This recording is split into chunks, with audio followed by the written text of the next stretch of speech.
السلام علیکم کے ایس کے ناولز پر آپ سب کو ویلکم۔ ایک دلکش ناول کے ساتھ حاضر ہیں جس کا نام ہے آنکھوں کو دھنک جھولے۔ ناول کے رائٹر ہیں نگہت عبداللہ۔ چلیں ناول کی جانب بڑھتے ہیں۔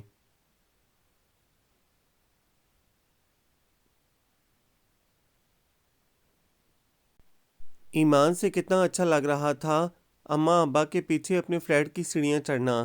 دل چاہ رہا تھا ایک ہی جوش میں ساری سیڑھیاں پھلانگ کر اپنے فلیٹ میں داخل ہو جاؤں۔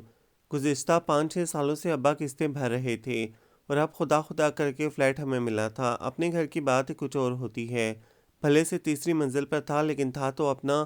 اماں اور میں اسی وقت سے صفائی اور سامان کی سیٹنگ میں لگ گئے۔ کوئی اتنا بڑا گھر تو تھا نہیں جو سارا دن لگ جاتا۔ آرام سے کرنے پر بھی ہم نے بہت جلدی اپنا گھر سیٹ کر لیا۔ اس دوران ابا کھانا پکانے کا سامان لے آئے تھے، لہٰذا میں کچن میں مصروف ہو گئی۔ پھر کھانے کے بعد اماں حسب عادت سو گئیں جبکہ ابا اخبار لے کر بیٹھ گئے۔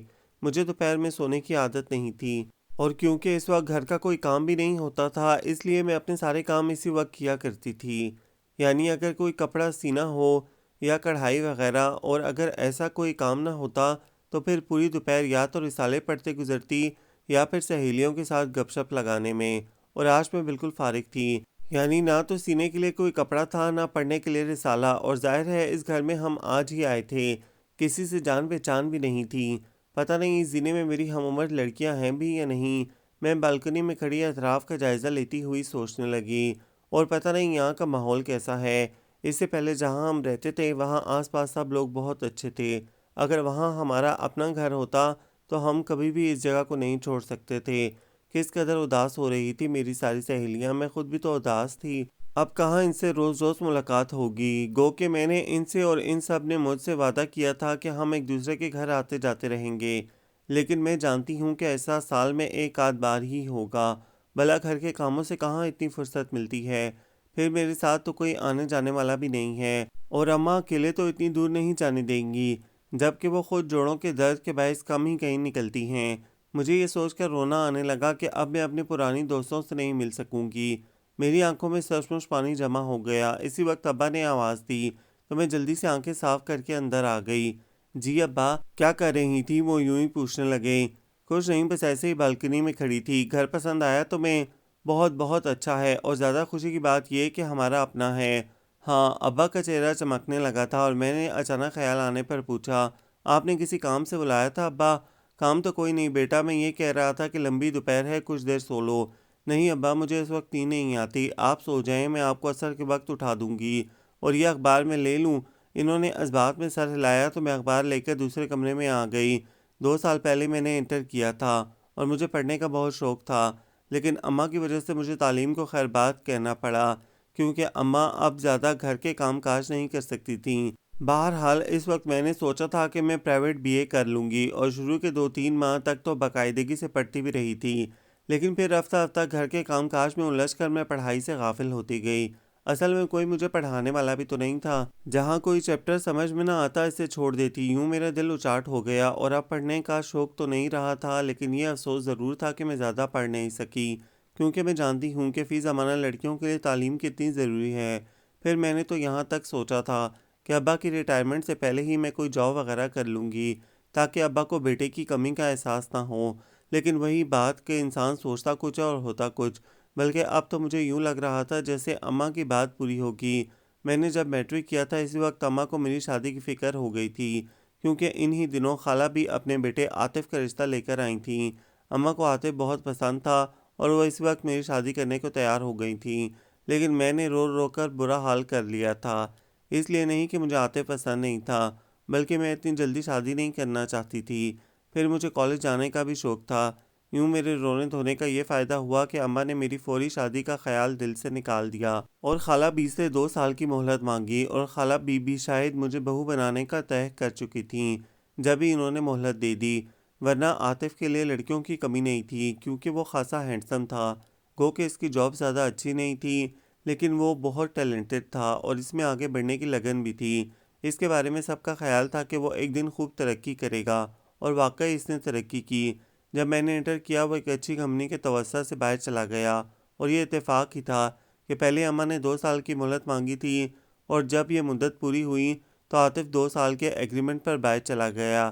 اس کا کہنا تھا کہ وہ شادی واپس آ کر کرے گا۔ خالہ بھی نے آ کر 2 سال کی مہلت مانگی، اور ظاہر ہے 2 سال کوئی اتنی طویل مدت نہیں ہوتی جو اماں ایک اچھے رشتے کو گوا دیتی۔ پھر اماں کی کون سی اور بہت ساری اولادیں بیٹھی تھیں جو انہیں فکر ہوتی، ایک میں ہی تو تھی، اور ابھی میری عمر کوئی اتنی زیادہ بھی نہیں ہوئی تھی۔ بہرحال مجھے ان ساری باتوں سے کوئی غرض نہیں تھی، یعنی میں نے خود اپنی شادی کے بارے میں نہیں سوچا تھا، شاید اس لیے کہ عاطف نے کبھی مجھے ایسا کوئی سندیسہ نہیں بھیجا تھا جس سے میرے اندر ہلچل مچتی۔ بہرحال اس کا اور میرا سامنا ہوا تھا، لیکن غلطی سے بھی اس سے کوئی ایسی حرکت سرزد نہیں ہوئی جس سے میں یہ سمجھتی کہ یہ رشتہ اس کی خواہش پر جوڑا جا رہا ہے، بلکہ اس کا بے تاثر چہرہ تو یہ بتاتا تھا جیسے اسے خبر ہی نہ ہو۔ حالانکہ ایسا نہیں تھا، گو کہ ہماری باقاعدہ منگنی نہیں ہوئی تھی، پھر بھی تقریباً سارے خاندان میں یہ بات پھیل چکی تھی، اور بڑے ماموں کی بیٹی کی شادی پر تو میں نے دیکھا تھا کہ لڑکیاں میری طرف اشارہ کر کے اس سے چھیڑ رہی تھیں، لیکن وہ اتنا انجان اور لاتعلق بن کے وہاں سے ہٹا تھا کہ میں اس کے لیے کسی نئے انداز سے سوچ ہی نہیں سکی، اور اب تک میرا یہی حال تھا۔ بہرحال اسے گئے ہوئے 2 سال ہو چکے تھے اور مجھے نہیں معلوم تھا کہ وہ کب آئے گا، جبکہ اماں اٹھتے بیٹھتے اس کا ذکر کرنے لگی تھیں۔ اس نئے گھر یا فلیٹ میں آنے کے چند دن بعد ہی میں عادت کے مطابق اپنے زینے کے سب گھروں میں سلام دعا کر آئی تھی۔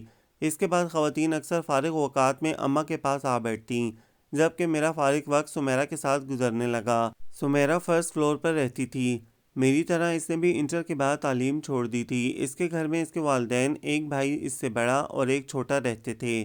اس کے والد سرکاری ملازم تھے، والدہ اچھی ملنسار خاتون تھیں، اور وہ خود بھی بہت ہنسمکھ تھی۔ اسی کی طرح چھوٹا بھائی بھی تھا، جبکہ بڑا بھائی سب سے مختلف نظر آتا تھا۔ میں نے جب بھی اس سے دیکھا وہ اپنے ہی کسی خیال یا سوچ میں محو نظر آیا، یا پھر کسی کتاب کے مطالعے میں مصروف۔ پتہ نہیں اسے اپنے گھر میں آنے جانے والوں سے دلچسپی نہیں تھی، یا وہ قصداً خود کو انجان پوز کرتا تھا، میں سمجھ نہیں سکی، اور مجھے سمجھنے کی ضرورت بھی نہیں تھی۔ میری بلا سے وہ سچ مچ انجان ہو یا پوز کرے مجھے کیا، لیکن اس روز اس کی بے نیازی مجھے تیش دلا گئی۔ میں حسب عادت دوپہر میں جب اماں سو گئیں اس وقت سمیرہ کے گھر آئی، لیکن گھر میں داخل ہوتے ہی مجھے غیر معمولی خاموشی کا احساس ہوا، تو میں نے پہلے وہیں رک کر سمیرہ کو آواز دی، پھر اندر کمرے میں جھانکا تو وہ بیٹھا نظر آیا۔ میں نے اسی سے پوچھ لیا، سمیرہ کہاں ہے؟ جواب ندارت، بلکہ دیکھنا تک گوارا نہیں کیا۔ خالہ جان بھی نظر نہیں آ رہیں، کیا گھر میں کوئی نہیں ہے؟ میں نے پھر پوچھا، لیکن وہ اسی طرح خاموش رہا۔ بات سنیں، اب کہ میں نے ذرا اونچی آواز میں اسے متوجہ کیا تو وہ ذرا سا سر اونچا کر کے دیکھنے لگا۔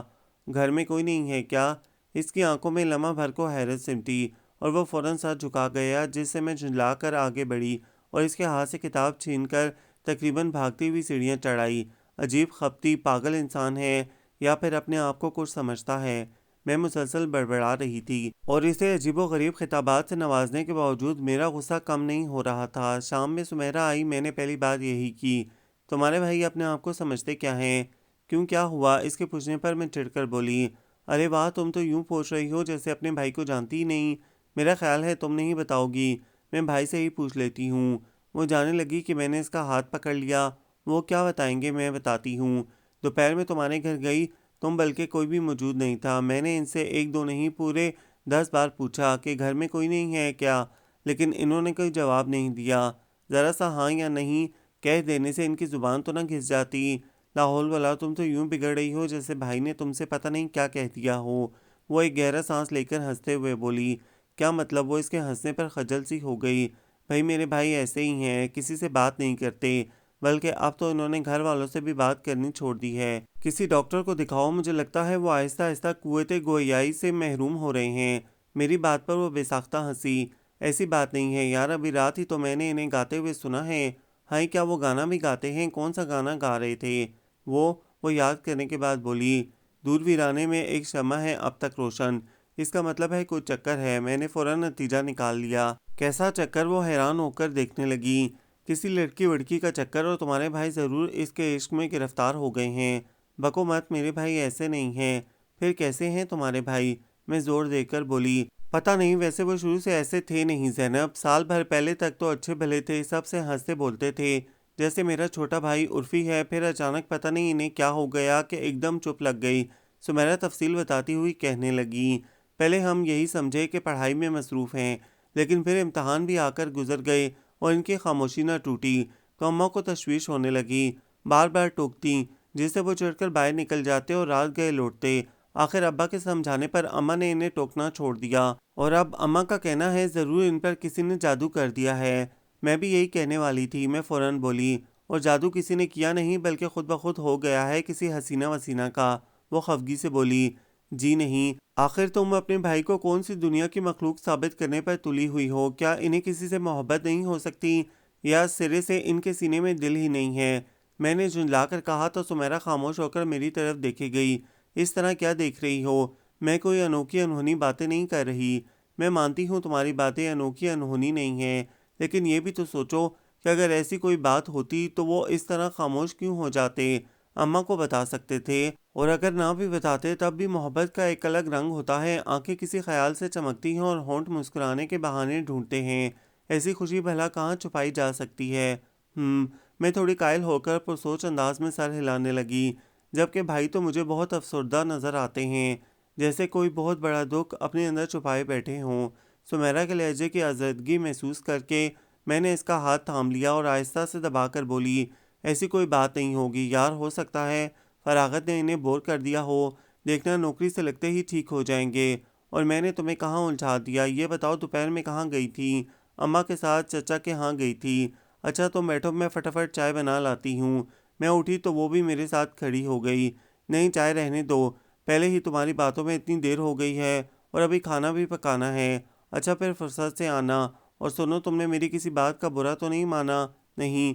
وہ ہلکے سے مسکرائی اور اماں کو سلام کرتی ہوئی چلی گئی تو میں کچن میں آ گئی۔ اگلے دن سمیرا کے گھر جاتے ہوئے میں اس کے بھائی کی کتاب لے جانا نہیں بھولی، جو میں یوں ہی غصے میں اس کے ہاتھ سے جھپٹ کر لے آئی تھی۔ تمہارے بھائی کہاں ہیں؟ میں نے جاتے ہی سمیرا سے پوچھا تو وہ کچھ حیران ہو کر میری طرف دیکھنے لگی۔ خیریت، یہ ان کی کتاب ہے، تمہارے پاس کیسے آئی؟ اس کا شوقی لہجہ میں اکثر نظر انداز کر گئی۔ بس آ گئی، لو تم انہیں دے دینا۔ نہیں بھئی، جیسے لی تھی ویسے واپس کرو۔ لیکن میں تو کل غصے میں ان کے ہاتھ سے چھین کر لے گئی تھی، تو اب پھینک کر دے دو۔ عجیب لڑکی تھی، ذرا بھی سنجیدہ نہیں ہو رہی تھی۔ تب میں اسے ایک طرف دھکیل کر سیدھی اس کے بھائی کے کمرے میں داخل ہو گئی۔ وہ آنکھوں پر بازو رکھے لیٹا تھا، آہٹ پر ذرا سا بازو نیچے کیا اور مجھے دیکھ کر فوراً اٹھ بیٹھا، لیکن بولا کچھ نہیں۔ یہ آپ کی کتاب؟ میں نے کتاب اسے دکھا کر کہا تو وہ چونک کر پوچھنے لگا، یہ آپ کے پاس کہاں سے آئی؟ میرا مطلب ہے کس نے دی آپ کو؟ خود آپ نے۔ میں شرارت پر آمادہ ہو کر ہلکے پھلکے انداز میں بولی، میں نے کب؟ کل۔ اور اسے جیسے کل کی بات یاد آ گئی، گہری سانس لے کر بیڈ سے نیچے اترا اور خاموشی سے میرے ہاتھ سے کتاب لے کر ٹیبل پر رکھ دی۔ پھر کمرے سے جانے لگا کہ بالکل غیر ارادی طور پر میں اس کے سامنے آ گئی۔ اپنی اس حرکت پر میں خود حیران تھی، پھر بھی سنبھل کر بولی، آئی ایم سوری، کل میں خاصی بدتمیزی کر گئی تھی۔ کوئی بات نہیں۔ وہ جو میری جسارت پر حیران کھڑا تھا فوراً رخ موڑ گیا۔ آپ نے برا نہیں مانا؟ نہیں، اور پلیز اب آپ جائیں۔ ارے آپ تو بڑے بے مروت ہیں، یہ نہیں کہ اخلاقاً مجھے بیٹھنے کے لیے کہیں، الٹا جانے کا کہہ رہے ہیں آپ۔ اس نے ذرا سے گردن موڑ کر مجھے دیکھا، میرے کہنے سے آپ بیٹھ جائیں گی؟ کیوں نہیں؟ میں آرام سے کرسی کھینچ کر بیٹھ گئی۔ اسی وقت سمیرا چائے لے آئی تو وہ اس سے پوچھنے لگا، یہ تمہاری دوست ہے؟ ہاں، بہت اچھی دوست۔ سمیرا چائے کا کپ میری طرف بڑھا کر مسکرائی، نادان بھی ہے۔ وہ جیسے اپنے آپ سے بولا اور ٹرے میں سے چائے کا کپ اٹھا کر کمرے سے نکل گیا تو سمیرا شرارت سے بولی، اسد بھائی تمہیں نادان کہہ گئے ہیں؟ میں نے سن لیا ہے۔ میں ہنسی، اور کیا کہہ رہے تھے؟ کچھ نہیں، تم خواہ مخواہ پریشان ہو رہی تھی، اچھے بھلے تو ہیں تمہارے اسد بھائی، بس ذرا کنوتی ہیں۔ ایسا کرو فوراً ان کی شادی کا سوچو، پہلے کسی کام سے تو لگیں، ایسے تو کوئی لڑکی نہیں دے گا۔ ہاں یہ بڑا مسئلہ ہے، خیر اللہ مالک ہے۔ میں چائے ختم کر کے اٹھ کھڑی ہوئی۔ کیا جا رہی ہو؟ وہ پوچھنے لگی۔ ہاں۔ کیا کرو گی گھر میں جا کر؟ اماں کی قمیض سینی ہے، اس وقت وہی سیوں گی۔ تمہیں اگر کوئی کام نہیں ہے تو آ جاؤ، پھر آؤں گی۔ اچھی بات ہے، میں چلوں؟ میں دروازے سے نکلی تو اسد باہر کھڑا تھا۔ میں جیسے ہی آگے بڑھی وہ اندر چلا گیا، گویا اسی انتظار میں تھا کہ میں جاؤں تو وہ اندر جائے۔ اس کی اس حرکت پر مجھے بہت ہنسی آئی اور پھر یوں ہوا کہ مجھے یہ آنکھ مچولی اچھی لگنے لگی۔ میں جیسے ہی اس کے گھر میں داخل ہوتی وہ کسی بہانے باہر نکل جاتا۔ اس کے بعد خواہ میں کتنی دیر سمیرا کے پاس بیٹھتی، وہ اندر نہیں آتا تھا۔ کبھی تو کہیں دور نکل جاتا اور کبھی کوریڈور میں کھڑا نظر آتا۔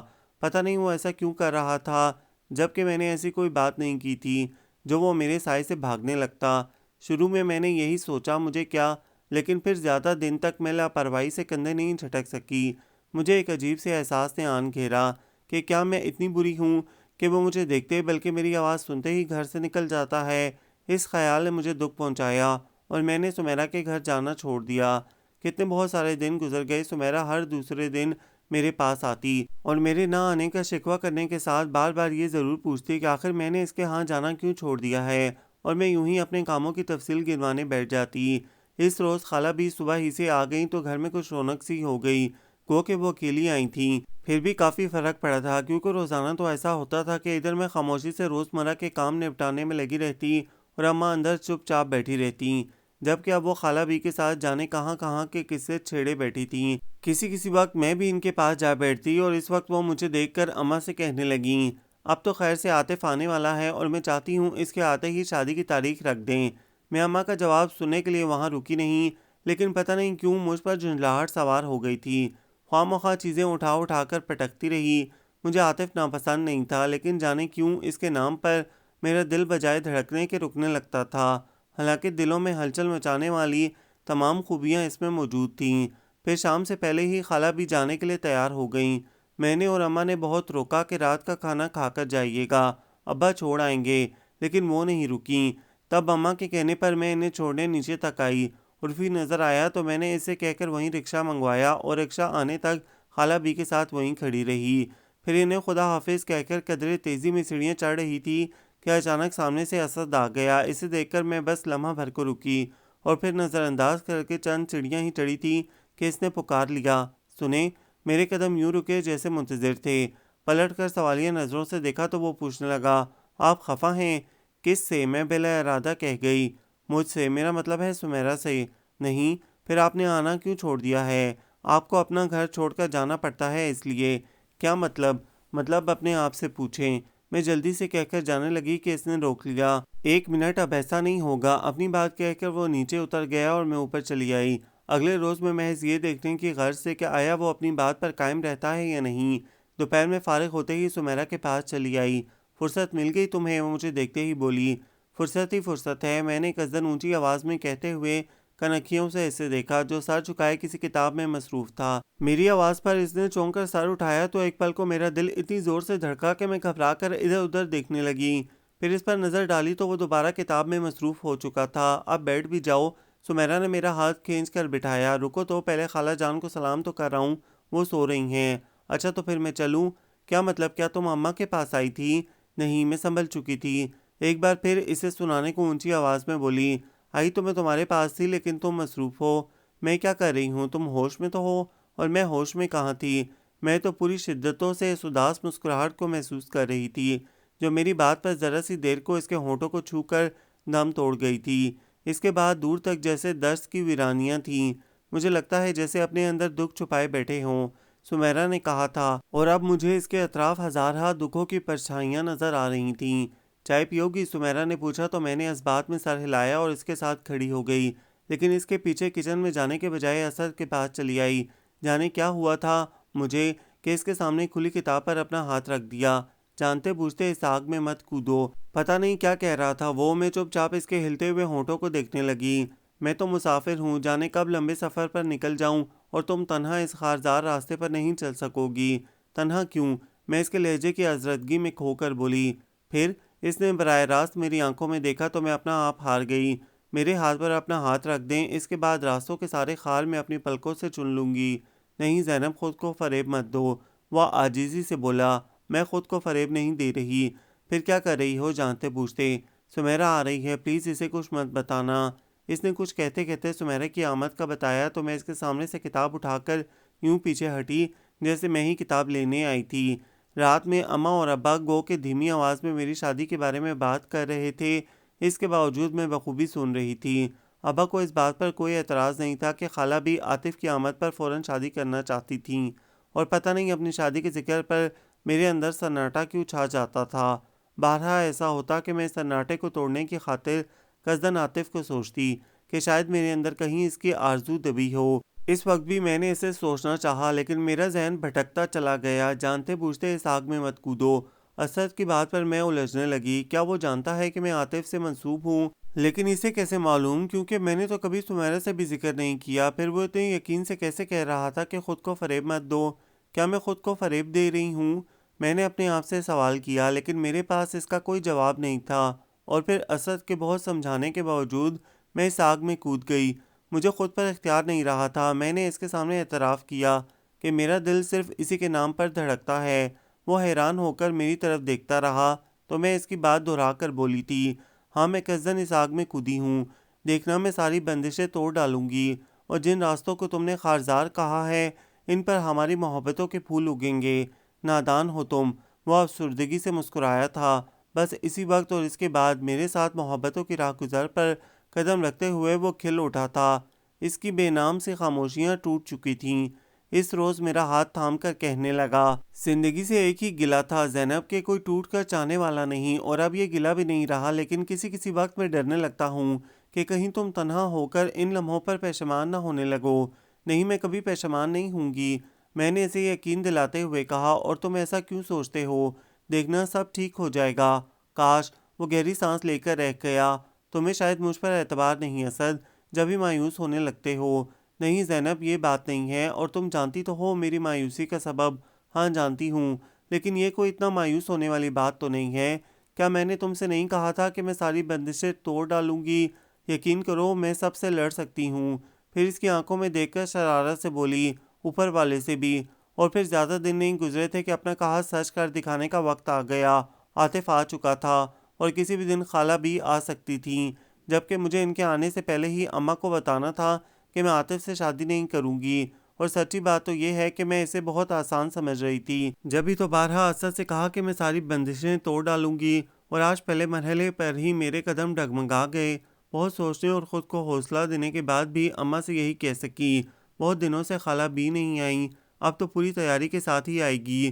اماں مسکرا کر بولیں، پھر میرا چہرہ ہاتھوں میں لے کر کہنے لگیں، میری زندگی کی سب سے بڑی خوشی یہی ہے کہ تجھے عاطف کے ساتھ رخصت کروں، اور اللہ کا شکر ہے عاطف خیریت کے ساتھ واپس آ گیا ہے، اور اب انشاءاللہ۔ اماں، میں نے ان کے ہاتھوں میں چہرہ چھپا لیا تو وہ یہی سمجھی کہ میں نے شرم سے ایسا کیا ہے، جبکہ میں انہیں ٹوکنا چاہتی تھی تاکہ اپنی بات کہہ سکوں، لیکن میں نہ اس وقت اور نہ پھر کسی وقت اپنی بات کہہ سکی۔ پتہ نہیں اماں کے پاس بیٹھتے ہی مجھے کیا ہو جاتا تھا، شاید مجھ میں ان کی خوشیوں کا خون کرنے کا حوصلہ نہیں تھا۔ بہرحال اپنی بے بسی پر میں کوڑنے کے ساتھ یہ سوچنے لگی تھی کہ مجھے کیا کرنا چاہیے، کیونکہ عاطف کے ساتھ شادی مجھے کسی طرح بھی منظور نہیں تھی۔ وہ شخص جو میرا خالہ زاد ہوتے ہوئے بھی اجنبی سا تھا، میں اس کے ساتھ سمجھوتا کرنے کو بھی تیار نہیں تھی۔ اس وقت میں انہی سوچوں میں الجھی ہوئی تھی کہ دروازے پر دستک کی آواز نے مجھے چونکا دیا۔ بادل نخواستہ اٹھ کر آئی اور دروازہ کھولا تو سامنے عاطف کھڑا تھا۔ اس کی آمد غیر متوقع نہیں تھی، ظاہر ہے اس کی خالہ کا گھر تھا، کسی بھی وقت آ سکتا تھا، اس لیے مجھے کوئی حیرت نہیں ہوئی، اور اس کا بھی وہی پرانا انداز تھا، انجان اور لاتعلق سا۔ مجھے دیکھ کر سرسری انداز میں سلام کر کے پوچھنے لگا، خالہ جان ہیں؟ جی، میں نے مختصر جواب دیا اور اماں کے کمرے کی طرف اشارہ کر کے خود کچن میں آ گئی۔ مجھ پر خواہ مخواہ کی جھنجھلاہٹ سوار ہو گئی تھی۔ دل چاہا ابھی اسے دھکا دے کر گھر سے باہر نکال دوں اور کہوں کہ آئندہ یہاں کبھی مت آنا۔ اسی وقت اماں نے پکار کر چائے کے لیے کہا، جو میں بنا ہی چکی تھی، مزید اپنے اندر کی ساری تلخی اس میں گھول کر اس کے سامنے رکھ آئی۔ اس کے بعد مجھے نہیں معلوم وہ کتنی دیر بیٹھا، کیونکہ میں اماں کو اشارے سے بتا کر سمیرا کے پاس چلی گئی تھی۔ کافی دیر بعد واپس آئی تو اماں جانے کن سوچوں میں گم تھیں کہ میں نے ان کے پاس سے چائے کے برتن اٹھائے، تب بھی متوجہ نہیں ہوئی۔ آخر مجھے ٹوکنا پڑا، کیا بات ہے اماں، سب خیر تو ہے نا؟ ہاں۔ وہ چونک کر میری طرف دیکھنے لگی۔ پھر کیا سوچ رہی تھیں آپ؟ میں ان کے پاس بیٹھ گئی، عاطف کی باتوں پر غور کر رہی تھی۔ اماں پرسوچ انداز میں کہنے لگیں، ٹھیک کہتا ہے عاطف، تمہاری خالہ بھی خواہ مخواہ ضد کر رہی ہیں، آئے گی تو میں سمجھاؤں گی اسے۔ کس بات کی ضد؟ میں نے الجھ کر پوچھا تو اماں بتانے لگیں، وہ جلدی شادی کرنا چاہتی ہے، جبکہ عاطف کا کہنا ہے کہ پہلے وہ اپنا بزنس سیٹ کر لے اور اس میں کوئی بہت زیادہ وقت بھی نہیں لگے گا، 4-6 مہینے کی تو بات ہے۔ اسی لیے میرے پاس آیا تھا کہ اگر مجھے اس کی امی کی طرح جلدی نہ ہو تو اتنا عرصہ انتظار کروں اور اس کی ماں کو بھی سمجھاؤں۔ بالکل سمجھائیں آپ خالہ بی کو۔ میں بنا سوچے خاصے پرجوش انداز میں فوراً کہہ گئی تو اماں حیران ہو کر دیکھنے لگیں۔ تب میں نے ان کے گلے میں بازو ڈال دیے، اتنی جلدی کیا ہے خالہ بی کو؟ ویسے بھی اماں میں آپ کو چھوڑ کر جانا نہیں چاہتی۔ پگلی، بیٹیاں سدا تو ماں باپ کے پاس بیٹھی نہیں رہ جاتی، ایک نہ ایک دن تو انہیں جانا ہی ہوتا ہے۔ وہ تو ٹھیک ہے اماں، لیکن میرے جانے سے آپ کتنی اکیلی ہو جائیں گی، اور پھر آپ سے تو گھر کا کام بھی نہیں ہوتا، کیسے کریں گی آپ؟ میری فکر مت کرو، میں کر لوں گی سب، 2 آدمیوں کا کام کوئی اتنا زیادہ نہیں ہوتا۔ ہر ماں کی طرح اماں مجھے اس گھر کی فکر سے آزاد کرنا چاہتی تھیں، اور شاید میں بھی ہر لڑکی کی طرح وقتی طور پر آزاد ہو جاتی اگر جو آنکھوں میں سنہرے سجیلے خواب سج رہے ہوتے۔ وقتی طور پر خطرہ ٹل ضرور گیا تھا، لیکن میں جانتی تھی کہ 4-6 مہینے کوئی بہت لمبی مدت نہیں ہوتی، اور اسی دوران مجھے کچھ نہ کچھ سوچنا بلکہ کرنا تھا۔ جبکہ یہ طے تھا کہ میں اماں سے بات نہیں کر سکتی تھی، اور کوئی دوسری صورت میری سمجھ میں نہیں آ رہی تھی۔ ان دنوں میں اپسیٹ رہنے لگی تھی۔ غالباً اسد نے بھی محسوس کیا، جب ہی پوچھنے لگا، تم کچھ پریشان ہو؟ نہیں، بتانا نہ چاہو تو الگ بات ہے، ورنہ وہ بات ادھوری چھوڑ کر ذرا سا مسکرایا، پھر کہنے لگا، اگر میری وجہ سے پریشان ہو تو؟ نہیں۔ اس بار میں نے اس کی بات پوری نہیں ہونے دی۔ میں پریشان نہیں ہوں۔ پھر وہ شاید ضرور جاننا چاہتا تھا۔ سوالیہ نظریں مجھ پر جما دی، تب میں کچھ دیر سوچنے کے بعد بولی، اصل میں وہ مسئلہ میری ایک دوست کا ہے کہ اس کے گھر والے جہاں اس کی شادی کرنا چاہ رہے ہیں وہاں وہ کرنا نہیں چاہتی۔ سمیرا میری بات سنتی ہوئی آئی تھی، جب ہی پوچھنے لگی، پھر کہاں کرنا چاہتی ہے؟ اس بات کو چھوڑو، اصل مسئلہ یہ ہے کہ وہ اپنے گھر والوں کو منع بھی نہیں کر سکتی، اور یہ بھی چاہتی ہے کہ کسی طرح یہ بات ختم ہو جائے۔ ایسے کیسے بات ختم ہو سکتی ہے؟ میرا مطلب ہے دونوں فریقین میں سے جب تک کوئی ایک انکار نہ کرے۔ وہ بڑی نپی تلی بات کر رہی تھی، اچانک پوچھنے لگی، اور وہ لڑکا کیا چاہتا ہے؟ پتہ نہیں، میں نے جواب دیا۔ میرا خیال ہے وہ لڑکا اس رشتے پر خوش ہوگا، ورنہ ضرور انکار کر دیتا، کیونکہ لڑکے لڑکیوں کی طرح مجبور نہیں ہوتے۔ وہ غلط نہیں کہہ رہی تھی۔ پھر بھی عاطف کے رویے کی بدولت میرا دل اس کی بات ماننے پر تیار نہیں ہوا، اور بنا سوچے میرے منہ سے نکل گیا، وہ خوش نظر آتا تو نہیں؟ تم کیسے کہہ سکتی ہو؟ میں واقعی سٹپٹا گئی، پھر سنبھل کر بولی، ہمیں اس سے کیا کہ وہ لڑکا چاہتا ہے یا نہیں؟ مجھے صرف اپنی دوست کا مسئلہ حل کرنا ہے۔ جو کسی صورت اس سے شادی نہیں کرنا چاہتی تو صاف منع کر دے۔ میرا مطلب ہے اگر اپنے والدین کے سامنے زبان نہیں کھول سکتی تو کسی طرح اس لڑکے کو منع کروا بھیجے۔ میں اس کی بات کی قائل ہونا چاہتی تھی کہ اچانک اسد بول پڑا، نہیں، کیا نہیں؟ میں نے چونک کر اسے دیکھا، وہ نفی میں سر ہلا رہا تھا۔ ایسی غلطی مت کرنا زینب۔ میں نے بے حد حیران ہو کر اپنی طرف اشارہ کیا تو وہ وضاحت کرتا ہوا بولا، میرا مطلب ہے اپنی دوست کو ایسا کوئی مشورہ مت دینا، یہ سمیرا تو پاگل ہے، بغیر سوچے سمجھے بول جاتی ہے، اور تم اس سے زیادہ نادان ہو۔ میرے پہلو بدلنے پر کہنے لگا، حالانکہ سمیرا نے پہلی بات ٹھیک کہی تھی کہ اگر لڑکے کو یہ رشتہ منظور نہ ہوتا تو وہ پہلے مرحلے پر ہی انکار کر دیتا۔ اس کی رضامندی ظاہر کرتی ہے کہ وہ خوش ہے، اور تم اپنی دوست کو سمجھاؤ کہ رشتے وہی پائیدار ہوتے ہیں جو والدین کی رضامندی سے طے ہوں۔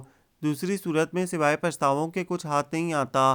میں نے چپ چاپ سر جھکا دیا، اور پھر پیر کے انگوٹھے سے کارپیٹ پر آڑی ترچھی لکیریں کھینچنے لگی۔ میرا خیال ہے میں چائے لے آتی ہوں۔ سمیرا اٹھ کر چلی گئی، اور وہ میری خاموشی محسوس کر کے بولا، کیا میں نے کوئی غلط بات کہی ہے؟ میں نے اس کی طرف نہیں دیکھا، بس اسی طرح آہستہ سے نفی میں سر ہلا دیا۔ بیوقوف ہو تم، یوں پریشان ہو رہی ہو جیسے یہ مسئلہ تمہارے ساتھ ہو۔ فرض کرو اسد، میرا لہجہ کھویا کھویا تھا، اگر یہ مسئلہ میرے ساتھ ہوتا تو میرا مطلب ہے کیا مجھے بھی تم یہی مشورہ دیتے؟ زینب، وہ اپنی جگہ سے اٹھ کر مجھ سے تھوڑے فاصلے پر آ بیٹھا، اگر یہ مسئلہ تمہارا ہے تو میرا مشورہ مان لو۔ اسد، میں نے ایک دم سر اونچا کر کے تعصب بھری نظروں سے دیکھا تو وہ عاجزی سے بولا، میرے بارے میں تم جانتی ہو زینب، میں بھلا تمہیں کیا دے سکتا ہوں؟ میں نے کب تم سے کچھ مانگا ہے؟ یہ بات نہیں ہے زینب، سمجھنے کی کوشش کرو، بس مجھے کچھ مت سمجھاؤ۔ میں نے روٹ کر منہ پھیر لیا تو وہ گہری سانس لے کر اٹھ کھڑا ہوا۔ ہاں بھائی، مسئلہ حل ہوا؟ سمیرا آتے ہی پوچھنے لگی، اور ہماری طرف سے کوئی جواب نہ پا کر بولی، چائے پی کر فریش ہو جائیں، پھر کوئی نہ کوئی حل سوجھ ہی جائے گا۔ میں چائے نہیں پیوں گی، میں نے کہا، اور ان دونوں کو حیران چھوڑ کر چلی آئی۔ مجھے اسد پر بہت غصہ آ رہا تھا۔ کتنی آسانی سے اس نے کہہ دیا تھا کہ میں اس کا مشورہ مان لوں۔ پتہ نہیں اسے خود پر بھروسہ نہیں تھا یا مجھ پر۔ بہرحال میں نے سوچ لیا تھا کہ اب اس سے اس سلسلے میں کوئی بات نہیں کروں گی، بلکہ اپنے طور پر اس بات کو ختم کرنے کے بعد ہی اسے بتاؤں گی کہ واقعی یہ مسئلہ میرا تھا، اور میں نے اسے حل کر لیا ہے۔ اور اسے حل کرنے کے لیے میں نے سمیرا کی بات سے اتفاق کر لیا کہ مجھے کسی طرح عاطف کو بتا دینا چاہیے، اس کے بعد وہ خود ہی سارے قصے کو ختم کر دے گا۔ میں عاطف سے خود بات کرنے کا سوچ کر مطمئن تو ہو گئی تھی، لیکن یہ سمجھ نہیں آ رہا تھا کہ میں اس سے کیسے اور کہاں ملوں، کیونکہ خالہ بھی کے گھر جانا تو میں نے اسی روز سے چھوڑ دیا تھا جب وہ عاطف کا رشتہ لے کر آئی تھیں، اور یہ پابندی میں نے خود اپنے آپ پر لگائی تھی۔ اب اگر میں یہ پابندی ہٹا بھی دیتی تب بھی گھر پر اس سے کوئی بات نہیں ہو سکتی تھی، اور اس کے بزنس وغیرہ کے بارے میں مجھے کچھ معلوم نہیں تھا کہ کیا بزنس ہے اور آفس وغیرہ کہاں ہے۔ بہرحال ان دنوں میں یہی سوچ سوچ کر پریشان تھی کہ عاطف تک اپنی بات کیسے پہنچاؤں کہ بجائے میری پریشانی کم ہونے کے اس میں اضافہ ہو گیا۔ ہوا یوں کہ اس روز خالہ بھی آئیں۔ انہیں دیکھتے ہی میری چھٹی حس نے خطرے کا الارم بجانا شروع کر دیا۔ پھر بھی میں بظاہر ان سے اچھے طریقے سے ملی۔ حسب عادت انہوں نے میری پیشانی چوم کر مجھے دعائیں دیں، پھر کہنے لگیں ابھی تم میرے ساتھ چلنا۔ کہاں؟ میں نے پوچھتے ہوئے اماں کی طرف دیکھا، وہ بھی متوجہ ہو گئی تھیں۔ جولر کے پاس جانا ہے، تم زیور اپنی پسند کا لے لینا۔ میں نے کوئی جواب نہیں دیا تو وہ اماں سے کہنے لگیں پہننا تو اسی کو ہے، ایک سیٹ میں نے اپنی مرضی کا بنوا لیا ہے، پتہ نہیں اسے پسند بھی آتا ہے یا نہیں، اور عاطف بھی کہہ رہا تھا کہ اب زینب سے پسند کروا لوں۔ پھر پوچھنے لگیں لے جاؤں نا اسے؟ ہاں کیوں نہیں، اماں نے اجازت دے دی۔ چلو بیٹی جلدی سے تیار ہو جاؤ، لیکن خالہ بھی پہلے کچھ کھا پی تو لیں، کھانا پینا تو ہوتا رہے گا، بس تم چلو۔ اچھا ہے اسی وقت ہو آئے ورنہ پھر شام ہو جائے گی۔ میرا دل چاہا صاف منع کر دوں، لیکن اماں کے اشارے پر دوسرے کمرے میں آ گئی۔ بادل نخواستہ کپڑے تبدیل کیے اور چادر اوڑھ کر تیار ہو گئی۔ خالہ بھی مجھے سر تپا دیکھ کر بولیں بیٹی تھوڑی کریم پاؤڈر بھی لگا لیا کرو۔ کیوں خالہ بھی، کیا میں ایسی اچھی نہیں لگتی؟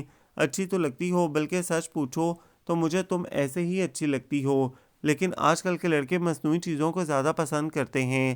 میں نے ان کی بات پر تبصرہ کرنا مناسب نہیں سمجھا۔ پھر ان کے ساتھ سیڑھیاں اتر رہی تھی کہ اسد سے سامنا ہو گیا۔ اس نے اشارے سے خالہ بھی کے بارے میں پوچھا، جواب میں نے ہونٹوں پر انگلی رکھ کر خاموش رہنے کا اشارہ کیا اور سر جھکا کر خالہ بھی کے ساتھ چل پڑی۔ مجھے زیورات سے کوئی دلچسپی نہیں تھی، پھر بھی اگر سب کچھ میری مرضی اور خواہش کے مطابق ہو رہا ہوتا تو اس وقت یقیناً میں خوش ہوتی، جبکہ اب عالم یہ تھا کہ میرا ذہن بالکل بھی حاضر نہیں تھا۔ خالہ بھی جو سیٹ اٹھا کر میرے سامنے کرتی اور پوچھتی کہ کیسا ہے تو میں بس سر ہلا دیتی، پھر وہ خود ہی اسے ہر زاویے سے دیکھنے لگتی، ساتھ ساتھ تبصرہ بھی کرتی جاتی۔ آخر میں اکتا گئی، بس کریں خالہ بھی، کوئی سا بھی لے لیں اور چلیں۔ ایسے کیسے لے لوں؟ تم پسند کرو گی تو لوں گی، وہ محبت سے بولی، اور میں نے یوں ہی جو سامنے تھا اسی پر ہاتھ رکھ دیا تو وہ خوش ہو گئیں۔ مجھے بھی یہی اچھا لگ رہا ہے۔ وہ دکاندار سے قیمت معلوم کرنے اور چکانے میں لگ گئیں، جبکہ میں ان کی طرف سے توجہ ہٹا کر شیشے سے باہر دیکھنے لگی۔ اچانک مجھے محسوس ہوا جیسے آس پاس کوئی مجھے اپنی نظروں کی گرفت میں لیے بیٹھا ہے۔ عجیب سی الجھن ہونے لگی اور میں نے بہت احتیاط سے اس شخص کی تلاش میں ادھر ادھر دیکھنا شروع کیا، لیکن سبھی اپنے اپنے کام میں مصروف نظر آئے۔ تب اپنا وہم سمجھ کر سر جھٹکا تھا کہ روڈ کے اس پار نظر جا ٹھہری۔ وائٹ کرولا کی ڈرائیونگ سیٹ پر بیٹھا وہ یقیناً عاطف تھا، جو میرے متوجہ ہونے پر بڑی خوبصورتی سے نظروں کا زاویہ بدل گیا تھا۔ مجھے اس کی موجودگی پر حیرت ہوئی، لیکن میں نے خالہ بھی کو نہیں بتایا اور ان کے اٹھنے پر خاموشی سے ان کے ساتھ چل پڑی۔ دکان سے باہر آ کر میں نے ایک رکشے والے سے بات کرنی چاہی کہ خالہ بھی نے روک دیا۔ رک جاؤ، میں نے عاطف کو آنے کے لیے کہا تھا، دیکھو کہیں اس کی گاڑی نظر آ رہی ہو تو۔ میں نے انجان بن کر دوبارہ اسی سے نظر دوڑائی، لیکن اب وہ وہاں نہیں تھا اور اگلے پل اس کی گاڑی ہمارے سامنے آن رکی۔ لو آ گیا، خالہ بھائی نے خوش ہو کر کہا، اور اس کے دروازہ کھلنے پر میرا ہاتھ پکڑ کر بیٹھ گئیں۔ پھر تمام راستہ دونوں ماں بیٹا آپس میں باتیں کرتے رہے اور میں شیشے سے باہر بھاگتی دوڑتی گاڑیوں کو دیکھتی رہی۔ جب اس نے اپنے کمرے کے سامنے گاڑی روکی تو میں نے خالہ بھی کو دیکھا، وہ اس سے کہہ رہی تھیں تم زینب کو گھر چھوڑ کر پھر ماموں کے ہاں جانا اور اگر وہ آئیں تو اپنے ساتھ لیتے آنا۔ پھر مجھے دیکھ کر بولیں اچھا بیٹی میں چلوں؟ اپنی ماں سے کہنا میں جمعے کے روز آؤں گی، اور ہاں عاطف کے ہاتھ اپنے سوٹ کا نام بھیج دینا۔ یا اللہ، مجھے الجھن ہونے لگی اور شاید اسے بھی جب ہی گاڑی سٹارٹ کرنے لگا اور جیسے ہی خالہ بھی اتری وہ فوراً چل پڑا۔ میں نے بس ایک پل کو اسے دیکھا اور اس کی لا تعلقی پر مطمئن سی ہو گئی، لیکن کچھ دیر بعد ہی مجھے خیال آیا کہ یہ اچھا موقع ہے، میں اس سے بات کر سکتی ہوں، اور میں اس سے بات کرنے کے لیے خود کو تیار کرنے لگی۔ ذہن میں الفاظ بھی ترتیب دے لیے، لیکن پتہ نہیں کیا ہوا، جب بھی ہونٹ کھولے آواز ساتھ چھوڑ گئی۔ پہلے خود پر غصہ آیا، پھر اندر ہی اندر کڑنے لگی۔ اتنی کمزور تو میں کبھی بھی نہیں تھی، جانے اس کے سامنے کیوں ہمت پست ہو رہی تھی، اور وہ بھی کتنا عجیب تھا، کم از کم مروتاً ہی کوئی بات کر لیتا۔ دو اجنبی مسافر بھی ایک دوسرے سے اتنے انجان نہیں رہتے، اس نے تو حد ہی کر دی تھی۔ میرا غصہ اس کی طرف منتقل ہونے لگا، اتنا اچھا موقع ہاتھ سے نکل رہا تھا اور نکل گیا۔ میں نے ایک جھٹکے سے دروازہ کھولا اور نیچے اتر گئی، پھر اس کی طرف دیکھے بغیر جانا چاہتی تھی کہ اس نے پکار لیا بات سنیں۔ میں نے رک کر گھرنے کے انداز میں دیکھا تو کہنے لگا میں اس وقت اوپر نہیں آ سکتا، امی نے جو سوٹ دینے کے لیے کہا ہے وہ آپ کسی کے ہاتھ بھیج دیں، اس کی ضرورت نہیں ہے، خالہ بھی آئیں گی تو میں انہیں دے دوں گی۔ میں نے رکھائی سے جواب دیا، یہ ٹھیک ہے، ایک بات اور۔ جی؟ میں نے محسوس کیا آپ کچھ کہنا چاہ رہی تھیں، واقعی ایسا ہے یا؟ مجھے بہت حیرت ہوئی، لیکن ظاہر کیے بغیر بولی، جی مجھے آپ سے بہت ضروری بات کرنی تھی۔ پھر کی کیوں نہیں؟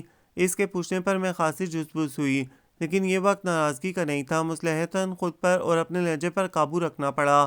آپ متوجہ نہیں تھے، اب تو متوجہ ہوں، کس قدر سرسری انداز تھا اس کا، لیکن یہاں بات نہیں ہو سکتی۔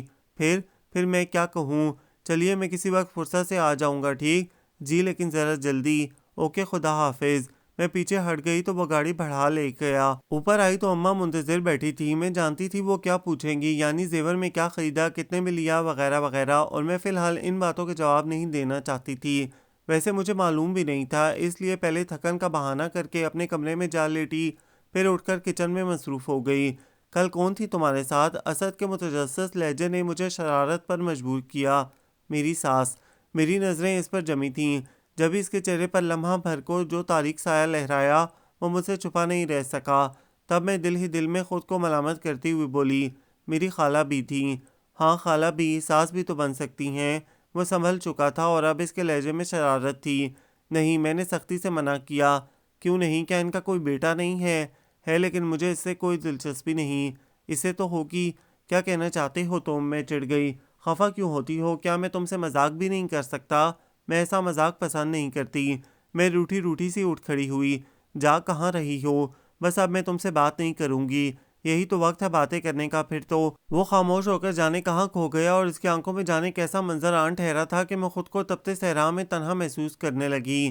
جانے کیسی تپش تھی کہ تن من سلگنے لگا۔ زینب! اس کے پکارنے پر میں ذرا سا چونکی اور پھر کچھ کہے بغیر وہاں سے چلی آئی۔ عجیب بے کیف سے دن تھے، کسی بات میں دل نہیں لگ رہا تھا، کوئی بھی کام کرنے بیٹھتی اور جلد اکتا کر چھوڑ دیتی۔ خالہ بھی نے جمعے کو آنے کو کہا تھا لیکن اچانک ان کی طبیعت خراب ہو گئی اور وہ نہیں آ سکیں۔ مجھے ان کا انتظار نہیں تھا، انتظار تو مجھے عاطف کا تھا، جو پتہ نہیں بھول گیا تھا یا کیا تھا کہ اب تک نہیں آیا تھا، اور میں چاہتی تھی خالہ بھی کے آنے سے پہلے میں اس سے بات کر لوں۔ اس شام بڑے ماموں اپنے منجلے بیٹے ساجد کی شادی کا بلاوا دینے آئے، ساتھ ہی اصرار کرنے لگے کہ میں اور اماں اسی وقت ان کے ساتھ چلیں۔ ہمارا مسئلہ یہ تھا کہ ایک ہی وقت میں اماں اور میں کہیں نہیں جا سکتے تھے، کیونکہ ابا اکیلے ہو جاتے تھے۔ ان کے کھانے وغیرہ کے لیے کوئی دوسرا انتظام بھی نہیں تھا۔ میں نے اماں سے کہا کہ وہ چلی جائیں، لیکن انہوں نے بات مجھ پر ڈال دی۔ ان کا کہنا بھی ٹھیک تھا کہ میں تو کام کاج میں ممانی اور کزنز کا ہاتھ بٹا سکتی ہوں، جبکہ وہ ایک کام کر کے ہی تھک جاتی ہیں۔ یوں ابا اور اماں کی رضامندی سے میں بڑے ماموں کے ساتھ جانے کے لیے تیار ہو گئی۔ شادی میں پہننے کے لیے 3-4 سوٹ بیگ میں رکھے، لیکن فیروزی سوٹ کے ساتھ دوپٹہ نہیں تھا۔ میں نے سوچا سمیرا سے پوچھ لیتی ہوں، اگر اس کے پاس ہوا تو لے لوں گی۔ ماموں کو کچھ دیر رکنے کا کہہ کر تقریباً بھاگتی ہوئی سمیرا کے پاس آئی، کیونکہ بہت عجلت میں تھی۔ کھڑے کھڑے ایک ہی سانس میں شادی میں جانے کا بتایا اور اس سے فیروزی دوپٹے کے بارے میں پوچھا تو وہ معذرت کرتی ہوئی بولی کہ اس رنگ کا اس کے پاس کوئی سوٹ نہیں ہے۔ ظاہر ہے اس کے بعد میرا وہاں رکنا فضول تھا۔ فوراً واپسی کے لیے پلٹی تو 2 قدم کے فاصلے پر وہ کھڑا تھا۔ جا رہی ہو؟ اتنی حسرت تھی اس کے لہجے میں کہ میں دہل گئی۔ ہمیشہ کے لیے تو نہیں جا رہی؟ ہاں تم تو لوٹ آؤ گی، لیکن وہ تیزی سے اپنے کمرے میں چلا گیا اور میں کوشش کے باوجود پلٹ کر نہیں دیکھ سکی۔ ماموں کے گھر ان کی بیٹیوں کے ساتھ اور پھر شادی کے ہلکے پھلکے ہنگامے میں بہل سی گئی۔ شاید تنہا رہتے یا ایک ہی جیسے گزرتے دنوں سے میں اکتا گئی تھی۔ تمہاری شادی کب ہے؟ بری کے جوڑے ٹانگتے ہوئے اچانک مدیحہ نے مجھ سے پوچھا تو میرے اندر سناٹا اترنے لگا۔ ہاں بھائی، اب تو عاطف بھائی کو آئے ہوئے بھی کافی دن بلکہ مہینے ہو گئے ہیں، اور سننے میں تو یہ آیا تھا کہ ان کے آتے ہی شادی ہوگی۔ فریحہ کام چھوڑ کر باقاعدہ میری طرف متوجہ ہو گئی تو مجھے کہنا پڑا، مجھے نہیں پتا۔ پھر کسے پتا ہے؟ دونوں مجھے چھیڑنے کے موڈ میں آ گئیں۔ پتہ نہیں۔ ٹھیک ہے، ہم عاطف بھائی سے پوچھیں گے۔ عاطف سے؟ ہونٹوں کی بے آواز جنبش کے ساتھ میں نے باری باری دونوں کو دیکھا، پھر سر جھکا کر آہستہ سے بولی، انہیں بھی پتہ نہیں ہوگا؟ جی نہیں، انہیں ہر بات کا پتہ ہوتا ہے۔ یاد ہے فریحہ اس روز زینب کے بارے میں کیا کہہ رہے تھے؟ میرے بارے میں؟ میں چونک کر مدیحہ کو دیکھنے لگی تو وہ ہنس پڑی۔ فریحہ نے بھی اس کا ساتھ دیا، پھر ہنسی روک کر بولی، پوچھو گی نہیں انہوں نے کیا کہا ہے؟ نہیں۔ میں ان کی شرارت سمجھ گئی۔ اس کا مطلب ہے عاطف بھائی سے پوچھو گی؟ مجھے کسی سے پوچھنے کی ضرورت نہیں ہے، اور سنو، اگر تم دونوں مجھے یہاں سے اٹھانا چاہ رہی ہو تو صاف کہہ دو، ایسی باتیں کیوں کر رہی ہو؟ ارے یعنی ہم تو تمہارے دل کی کلی کھلا رہے ہیں اور تم؟ میرے دل کی کلی کسی اور کے نام سے کھل چکی ہے۔ میں نے سوچا اور وہاں سے اٹھائی۔ پھر شادی کی تمام رسموں میں کچھ الگ تھلگ سی رہی، کیونکہ عاطف بھی ہر جگہ موجود تھا، ہمیشہ کی طرح انجان اور لا تعلق سا، اور اس کا یہ انداز صرف میرے لیے تھا، جبکہ دوسرے تمام کزنز کے ساتھ وہ بہت فرینک تھا۔ کئی بار میں نے اسے فریحہ اور مدیحہ کے ساتھ مذاق کرتے ہوئے دیکھا اور مجھے حیرت بھی ہوئی۔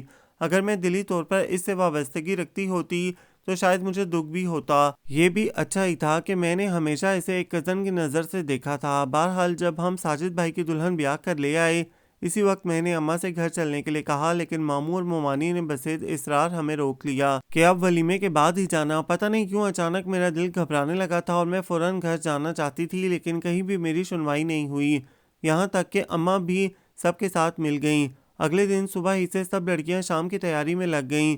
میں نے اپنا فیروزی سوٹ نکالا تو یاد آیا اس کے ساتھ دوپٹہ تو ہے نہیں۔ ایک سے پوچھا لیکن کسی کے پاس نہیں تھا۔ خاصی مایوس سی کھڑی تھی کہ اچانک فریحہ میری کلائی تھام کر تقریباً کھینچتی ہوئی باہر لے آئی۔ کہاں جا رہی ہو؟ میں پوچھتی رہ گئی لیکن وہ کچھ نہیں بولی۔ گیٹ سے باہر آ کر سامنے کھڑے عاطف کو مخاطب کر کے بولی، عاطف بھائی پلیز اسے فیروزی دوپٹہ دلا دیں، اور عاطف جیسے انتظار میں تھا فوراً گاڑی کا دروازہ کھول دیا۔ فریحہ میں اس کی گرفت سے اپنی کلائی چھڑانے کی کوشش کرتی ہوئی دان پیس کر بولی، مجھے کچھ نہیں لینا، چھوڑو مجھے اندر جانے دو، تمہیں دوپٹہ لینا ہے، میرے انداز میں کہہ کر اس نے مجھے گاڑی میں دھکیل کر دروازہ بند کر دیا اور خود جلدی سے اندر بھاگ گئی۔ تو میں نے بے بسی سے عاطف کی طرف دیکھا، میں ویسے بھی بازار جا رہا تھا، اس نے سپاٹ لہجے میں کہا اور گاڑی سٹارٹ کر دی۔ تمام راستے میں بظاہر خاموش اور اندر ہی اندر جھنجھلاتی رہی۔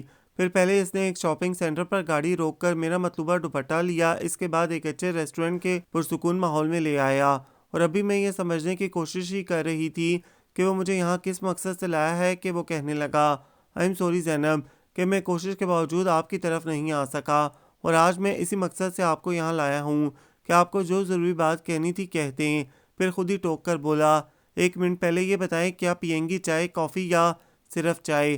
اس نے ویٹر کو بلا کر چائے کے لیے کہا، پھر مجھے دیکھ کر ذرا سا مسکرایا اور میری نظریں چرانے پر کہنے لگا، ویسے اب تو کچھ ہی دن ہیں، پھر ہم بہت آرام سے ایک دوسرے سے اپنی بات کہہ سکتے تھے، میرا مطلب ہے آج ساجد کے ولیمے کے بعد ہماری شادی کی تاریخ بھی رکھ دی جائے گی۔ کیا؟ میں نے سر پٹا کر اسے دیکھا، کیا آپ کو یہ بات معلوم نہیں تھی؟ نہیں۔ میں نے نہیں کی صورت گہری سانس لی، اور اچھا ہوا کہ مجھے اس سے پہلے ہی آپ سے بات کرنے کا موقع مل گیا، ورنہ بہت مشکل ہو جاتی۔ کیسی مشکل؟ اسی وقت میٹر چائے لے کر آ گیا تو میں فوراً کچھ نہیں کہہ سکی، خاموشی سے ٹی پاٹ اپنی طرف کھینچ کر چائے بنانے لگی، اور جب چینی ڈالنے کا مرحلہ آیا تو میں نے شکردانی اس کی طرف دھکیل دی۔ کیا آپ یہ نہیں جاننا چاہیں گی کہ میں کتنی چینی پیتا ہوں؟ کیا کروں گی جان کر؟ میں نے سوچا اور گردن موڑ کر دوسری طرف دیکھنے لگی۔ پھر کیا فیصلہ کیا آپ نے؟ چائے کا ایک سپ لینے کے بعد اس نے پوچھا تو میں چونک گئی۔ کیسا فیصلہ؟ یہی کہ آپ اپنی بات اب کہیں گی یا بعد میں؟ بات کبھی نہیں آئے گی عاطف راحیل احمد۔ میں نے ایک دم ساری مصلحتیں بالائے طاق رکھ چھوڑیں۔ کیا مطلب؟ مطلب یہ کہ میں آپ سے شادی نہیں کرنا چاہتی۔ آپ پلیز خالہ بی کو بھی منع کر دیں، مجھے زبردستی کا یہ رشتہ منظور نہیں۔ میں نے ایک ہی سانس میں کہہ کر سر جھکا لیا، اور وہ کتنی دیر تک کچھ نہیں بولا۔ شاید اسے ہرگز بھی امید نہیں تھی کہ میں ایسی بات کروں گی۔ خاصی تاخیر سے اس کی آواز آئی، کوئی وجہ؟ میں وجہ بتانے کی پابند نہیں ہوں، لیکن مجھے تو امی کے سامنے توجیہ پیش کرنی پڑے گی۔ کیا وہ یہ نہیں پوچھیں گی کہ میں 5 سال تک خاموش کیوں رہا اور اب عین وقت پر انکار کیوں کر رہا ہوں؟ اور یہی بات میں آپ سے پوچھ رہا ہوں کہ جب آپ رضامند نہیں تھیں تو اتنا عرصہ خاموش کیوں رہیں؟ پھر کیا کرتی؟ جب سرے سے مجھ سے کسی بات کے بارے میں پوچھا ہی نہیں گیا تو میں خود سے رائے کیسے دیتی؟ اگر آج اماں مجھ سے پوچھیں تو میں صاف انکار کر دوں گی۔ آپ کا مطلب ہے؟ اس کی آنکھوں میں حیرت کی پرچھائیاں تھیں۔ پھر تھکا تھکا انداز ٹیبل پر ہلکے سے ہاتھ مار کر بولا، اوہ کیسا المیہ ہے یہ کہ ہمارے ہاں اب بھی لڑکیوں کی رضامندی کے بغیر فیصلے کر دیے جاتے ہیں۔ بہرحال آپ فکر نہ کریں، میں امی کو منع کر دوں گا اور کوئی بات نہیں، بس اب چلیں۔ اس نے ویٹر کو بلا کر بل پے کیا اور پھر فوراً کھڑا ہو گیا۔ مجھے یوں لگا اس کے اور میرے درمیان گزشتہ 5 سالوں سے جو لاتعلقی کا رشتہ تھا وہ اچانک ٹوٹ گیا ہو۔ اب وہ میرا کچھ نہیں تھا، تب بھی خالہ زاد تو تھا۔ جب ہی اس نام نہاد بندھن سے خود کو آزاد محسوس کرتے ہوئے جہاں میں مطمئن سی ہو گئی، وہاں واپسی میں تمام راستے بڑے آرام سے اس کے ساتھ باتیں کرتی آئی تھی، اور حقیقتاً اس وقت مجھے معلوم ہوا تھا کہ وہ کتنی شائستہ گفتگو کرتا ہے۔ لہجے میں بلا کا اعتماد اور دھیما پن تھا۔ مجھے اگر اسد کا خیال نہ ہوتا تو شاید میں اپنے فیصلے پر خود کو ملامت کرنے لگتی، لیکن میں اس وقت بہت خوش تھی، اتنی کہ جب اس نے گھر کے سامنے گاڑی روکی میں اس کا شکریہ ادا کرنا بھول گئی۔ بہت مگن سی گیٹ کی طرف بڑھ رہی تھی کہ اس نے پکار لیا، زینب جی۔ میں پلٹ کر سوالیہ نظروں سے دیکھنے لگی۔ ایک بات بتائیں، آپ اس بندھن کے ٹوٹنے پر خوش ہیں یا کسی اور خیال سے؟ میرا مطلب ہے، میں آپ کا مطلب سمجھ گئی ہوں، اور فی الحال کوئی دوسرا خیال نہیں ہے۔ میں جلدی سے کہہ کر اندر چلی آئی، مبادہ وہ میری آنکھوں میں اتری کسی خیال کی پرچھائی دیکھ نہ لئی۔ اندر سب لڑکیاں میری منتظر تھیں۔ مجھے دیکھتے ہی پہلے معنی خیز انداز میں مسکرائیں، پھر سوالوں کی بوچھاڑ کر دی۔ کیا کیا شاپنگ کرائی عاطف بھائی نے؟ کہیں اور بھی گھمانے لے گئے تھے یا باتیں کیا ہوئیں؟ کھلایا کیا کیا؟ میں ایک ایک کی شکل دیکھ کر ہنستی رہی۔ تب فریحہ نے میرے ہاتھ سے چوپر جھپٹ لیا۔ اس کے اندر جھانکنے کے بعد منہ بنا کر بولی، صرف دوپٹہ؟ ہائے کتنے کنجوس ہیں عاطف بھائی، ایمان سے تمہاری جگہ میں ہوتی تو ایسے کنجوس آدمی کی زبردستی جیب خالی کرواتی۔ ایسا کرو اس دوپٹے کے پیسے بھی انہیں دے آؤ، ورنہ ساری زندگی احسان جتاتے رہیں گے۔ میری طرف سے تم دے دو۔ میں ان سب کا منہ چڑھاتی ہوئی اماں کے پاس آ بیٹھی۔ پھر شام کو ولیمے کی تقریب میں سب نے حیرت سے مجھے دیکھا۔ ایک تو میں بہت اہتمام سے تیار ہوئی تھی، دوسرے میرا ہر انداز ہمیشہ سے مختلف تھا، اور کیوں نہ ہوتا۔ آج ہی تو میں ہر بندش سے آزاد ہو کر دل میں چھپی محبتوں کی شدتوں کو محسوس کر پائی تھی، جن کا خمار میری آنکھوں میں اتر آیا تھا، اور جس کے گدگدا دینے والے احساس سے میں بار بار کھلکھلا کر ہنس رہی تھی۔ تب میری کزنز اپنی سمجھ کے مطابق مجھ پر فکرے چست کرنے لگیں۔ ان کا کہنا تھا یہ محض عاطف کی چند لمحوں کی رفاقت کا اثر ہے۔ اس پر مدیحہ نے کہا، اس وقت کو سوچو جب اسے صرف اسی کی رفاقت میسر ہوگی۔ ارے اس وقت تو یہ ہواؤں میں اڑے گی۔ میں اب بھی ہواؤں میں اڑ رہی ہوں۔ میں ان کی باتوں سے بہت محظوظ ہو رہی تھی۔ بلاؤ عاطف بھائی کو، سنبھالیں اسے۔ کسی نے وہیں سے عاطف کو پکارنا شروع کیا تو میں چپکے سے وہاں سے کھسک آئی۔ پھر رات کو سب کے اصرار کے باوجود میں رکنے پر تیار نہیں ہوئی اور ضد کر کے اماں کے ساتھ گھر آ گئی۔ سیڑھیاں چڑھتے ہوئے میرا دل چاہا کچھ دیر کو سمیرا کے پاس رک جاؤں اور اس وقت اس دشمن جان کو یہ بتاؤں کہ میں اس کی خاطر ساری بندشیں توڑ آئی ہوں۔ لیکن ایک تو رات کافی ہو گئی تھی، پھر سمیرا کا دروازہ بھی بند تھا۔ اس رات میں نے بے خوف و خطر اپنی آنکھوں کے وہ سارے بند دریچے کھول ڈالے جن میں سنہرے رو پہلے خواب انگڑائیاں لے رہے تھے۔ پھر پھولوں سے سجی ایک طویل رہگزر تھی جس پر اس کا ہاتھ تھام کر چلتے ہوئے میں بہت دور نکل گئی تھی۔ گو کہ گزشتہ 4 دنوں سے ڈھنگ سے نہیں سو سکی تھی، تھکن بھی بہت تھی۔ اس کے باوجود صبح میں معمول کے مطابق اٹھی۔ اماں نے کہا بھی کہ کوئی اتنے کام نہیں پھیلے ہوئے، ابھی سو رہی ہوں، لیکن میں اٹھ چکی تھی اور دوپہر تک کے کام بھی جلدی جلدی نپٹا دیے۔ اس کے بعد اماں کے سونے کا انتظار نہیں کیا اور ان سے کہہ کر سمیرا کے پاس آ گئی۔ خلاف توقع مجھے دیکھ کر اس نے بے ساختہ خوشی کا اظہار نہیں کیا تو میں ٹھٹک کر اسے دیکھنے لگی۔ کوئی بات تو تھی جس نے مجھے چونکایا تھا کہ میں نے بڑھ کر اس کے ہاتھ تھام لیے۔ کیا ہوا ہے تمہیں؟ میرا پوچھنا تھا کہ وہ رونے لگی۔ ارے میں پریشان ہو گئی اور متلاشی نظروں سے ادھر ادھر دیکھنے لگی، لیکن کوئی بھی نظر نہیں آیا۔ تب اس سے پوچھا، اماں اور عرفی کہاں ہیں؟ اور وہ؟ اماں ہاسپٹل میں ہیں، وہ آنسو صاف کرتی ہوئی بولی۔ ہاسپٹل میں؟ خیریت تو ہے؟ کیا ہوا ہے انہیں؟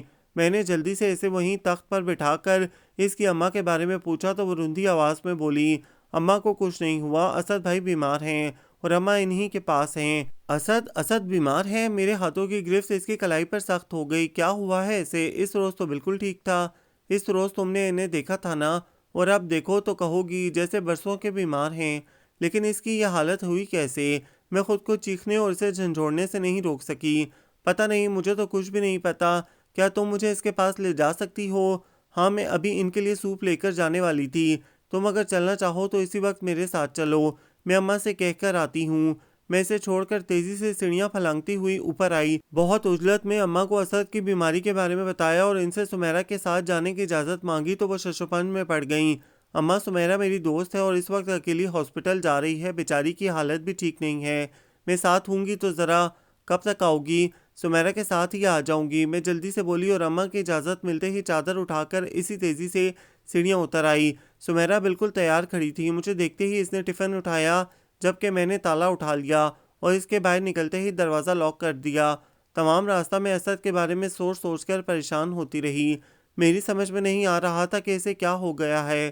خود ہی بہت ساری باتیں قیاس کرتی رہی، کبھی خود کو بہلاتی کہ شاید مجھے ستانے کا بہانہ ہو، اور پھر یہی میری دعا بن گئی، پروردگار وہ یوں ہی مجھے تنگ کر رہا ہو اور میری ذرا سی خفگی پر ہنس کر کہے، میں بالکل ٹھیک ہوں زینب، اور دیکھو ابھی تمہارے ساتھ گھر چل رہا ہوں۔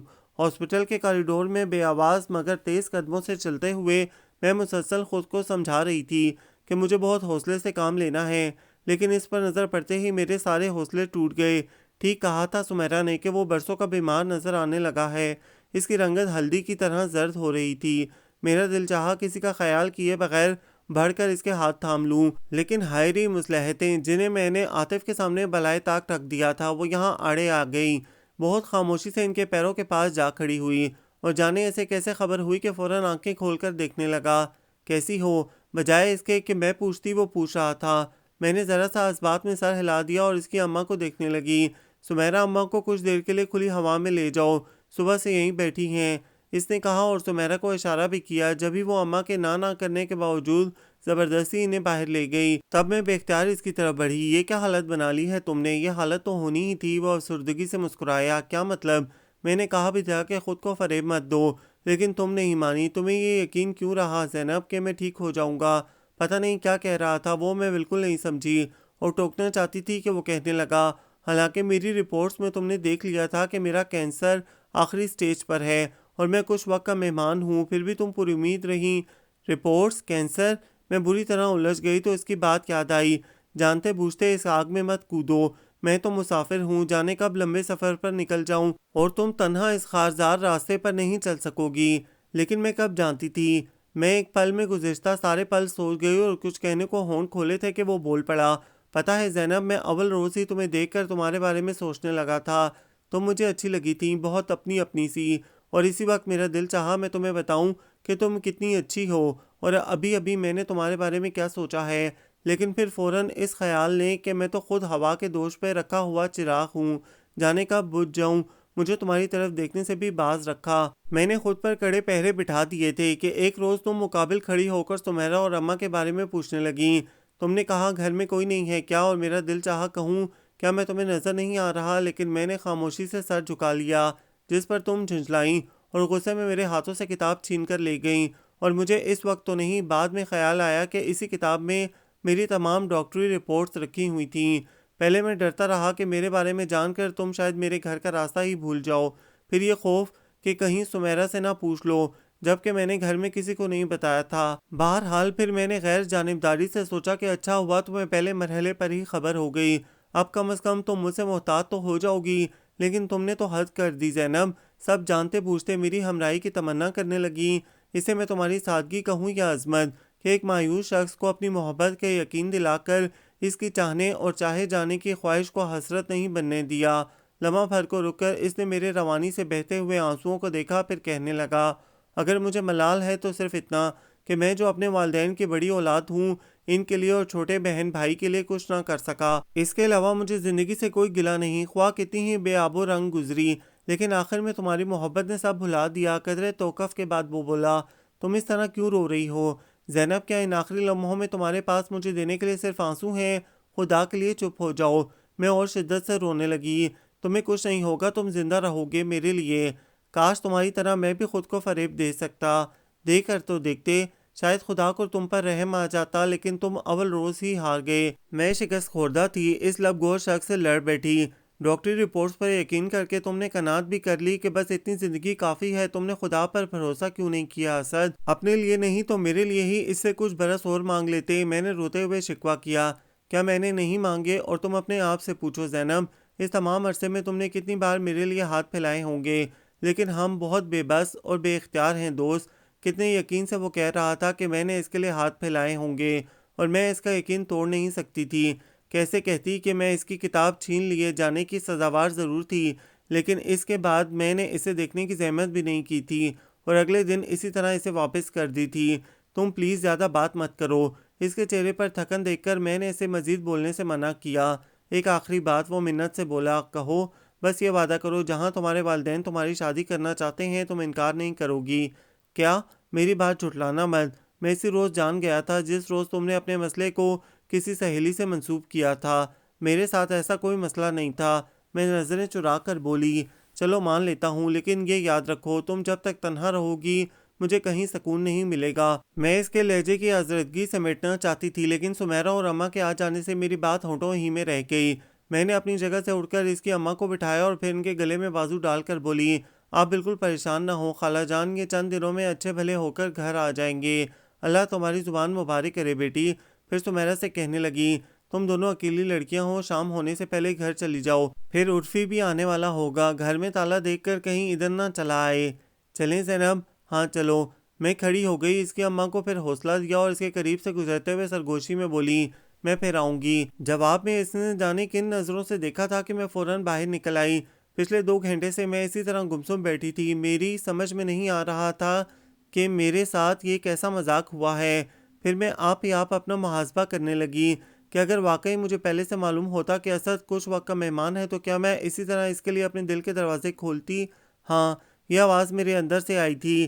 دل کبھی یہ نہیں سوچتا کہ اس کے دروازے پر دستک دینے والا کون ہے، کیسا ہے، وہ تو بس محبت کی آواز پہچانتا ہے اور چپکے سے سارے در کھول دیتا ہے۔ کاش مجھے پہلے سے معلوم ہوتا اسد تو بس اس تھوڑے سے وقت میں عمر بھر کی تشنگیاں مٹا ڈالتی۔ میں نے دل ہی دل میں اسے مخاطب کیا، آخر مجھے کیوں نہیں معلوم ہو سکا جبکہ تم نے تو بارہا اشاروں میں باتیں کی تھیں اور میں اتنی نادان تو نہیں تھی۔ نادان بھی ہے، اس نے پہلی بار ہی مجھے جان لیا تھا۔ میں خود اپنے آپ کو نہیں جان سکی اور میں تو یہ بھی نہیں جان پا رہی تھی کہ اگر اسے کچھ ہو گیا تو میں زندہ کیسے رہ پاؤں گی۔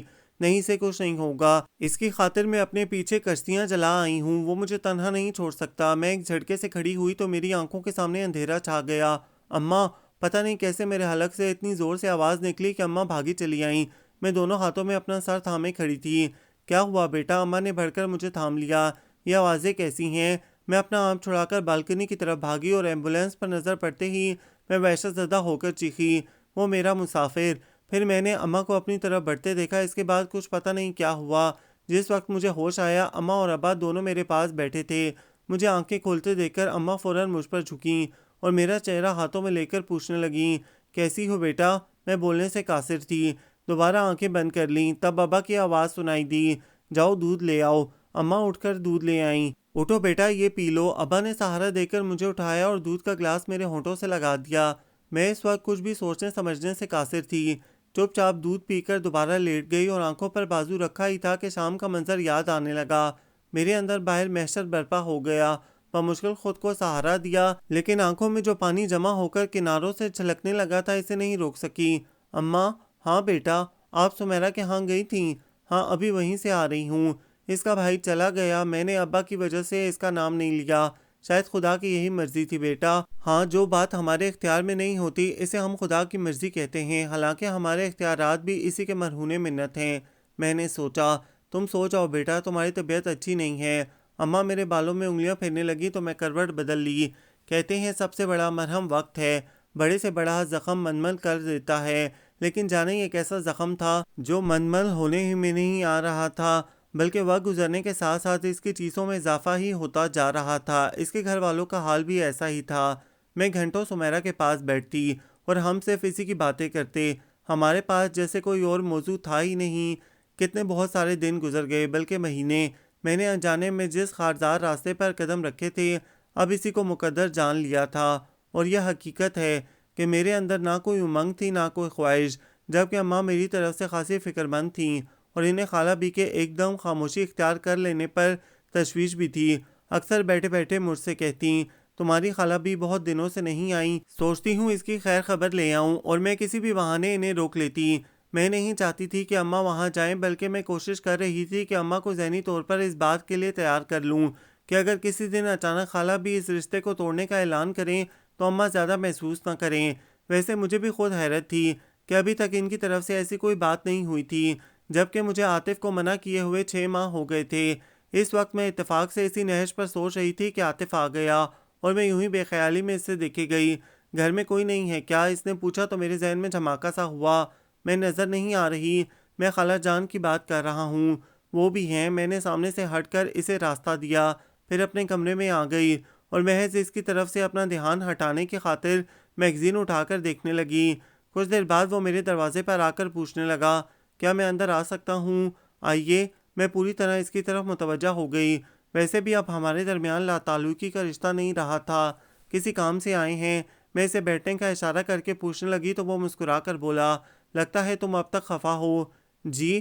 اس کا اچانک آپ سے تم پر آنا مجھے حیرت میں مبتلا کر گیا۔ جی۔ اس نے براہ راست میری آنکھوں میں دیکھا تو میں نروس ہوئے بغیر بولی، میں آپ کی بات نہیں سمجھی۔ میرا مطلب ہے میں کب آپ سے خفا تھی؟ رشتہ توڑنے کی بات خوش ہو کر تو نہیں کی جاتی زینب بیگم، ایسی باتیں ناراضگی میں کی جاتی ہیں، اور اتنا عرصہ سوچنے کے بعد میں تمہاری ناراضگی کا سبب جان سکا ہوں۔ جی۔ میرا دل زور زور سے دھڑکنے لگا۔ پتہ نہیں وہ کیا کہے اور وہ کہنے لگا، اصل میں شادی سے پہلے محبت اور اظہار وغیرہ کا قائل نہیں تھا۔ جب بھی تمہیں پسند کرنے کے باوجود میں نے کبھی اظہار نہیں کیا، بلکہ خود کو کسی بے اختیاری حرکت سے باز رکھنے کی خاطر ہی میں تم سے یکسر بے تعلق رہا، اور یہی بات تمہیں نہ صرف ناگوار گزری بلکہ تم یہ سمجھنے لگیں کہ یہ زبردستی کا بندھن ہے، جبکہ امی میری خواہش پر ہی تمہیں مانگنے آئی تھیں۔ قدرے توقف کے بعد کہنے لگا، مجھے بہت پہلے تمہارے دل کے دروازے پر دستک دینی چاہیے تھی تاکہ تم میری آہٹوں کی منتظر رہتیں۔ خیر اب بھی کوئی اتنی دیر نہیں ہوئی، اور میں جانتا ہوں کہ اس روز کے بعد سے اب تک تم بھی چین سے نہیں رہی ہوگی۔ وہ پر یقین انداز میں کہہ رہا تھا، میرے خدا، یہ دوسرا شخص ہے جو میرے بارے میں اتنے یقین سے بات کر رہا ہے، جیسے اسے یقین تھا کہ میں جانتے بوجھتے اس آگ میں کودی ہوں۔ کیا سوچنے لگیں؟ مجھے خاموش دیکھ کر اس نے پوچھا، کچھ نہیں، میں آپ کے لیے چائے لاؤں؟ ضرور، لیکن سنو، پہلے یہ تو پوچھ لو کہ میں چینی کتنی لوں گا؟ اس کے ہونٹوں پر مچلتی دلکش مسکراہٹ میرے اندر پھیلے سناٹے کو توڑنے میں ناکام رہی، اور میں بجائے اس سے پوچھنے کے چپ چاپ دیکھی گئی کہ وہ خود ہی بتائے گا۔ کیا آپ بھی نہیں جاننا چاہتی؟ اس کی آنکھوں میں ٹھہرا محبتوں کا ساگر پوری جولانی پر تھا، جسے میں نے سرسری انداز میں دیکھا اور کچن میں آ گئی۔ چائے بناتے ہوئے میں نے سوچا، میں کیا کروں گی جان کر عاطف راحیل احمد کہ تم چائے میں چینی کتنی لیتے ہو؟ زینب، کسی نے میرے اندر سے مجھے پکارا، بس اتنا یاد رکھو، جب تک تم تنہا رہو گی مجھے کہیں سکون نہیں ملے گا۔ اسد، میری آنکھوں میں ڈھیر سارا پانی اتر آیا، جسے میں نے جلدی سے دوپٹے کے پلو میں جذب کیا اور ٹرے میں کپ رکھنے لگی۔ اب عاطف کوئی ایسا مہمان بھی نہیں تھا کہ ٹی پاٹ سمیت چائے لے جاتی۔ وہیں کپ میں چائے ڈالی اور پھر وہی چینی کا مسئلہ۔ زینب، میرے اندر پھر وہ پکارنے لگا، اور میں اس کی آواز دبا نہیں سکی۔ کچھ ہار کر کچھ نڈھال سی دروازے تک آئی اور آہستہ سے اسے پکار کر پوچھا، عاطف، چینی؟ یہ ناول آپ سب کو کیسا لگا؟ کمنٹس میں اپنی رائے ضرور دیں، ہمیں انتظار رہے گا۔ ہمارے چینل کو لائک کریں، شیئر کریں، سبسکرائب کریں۔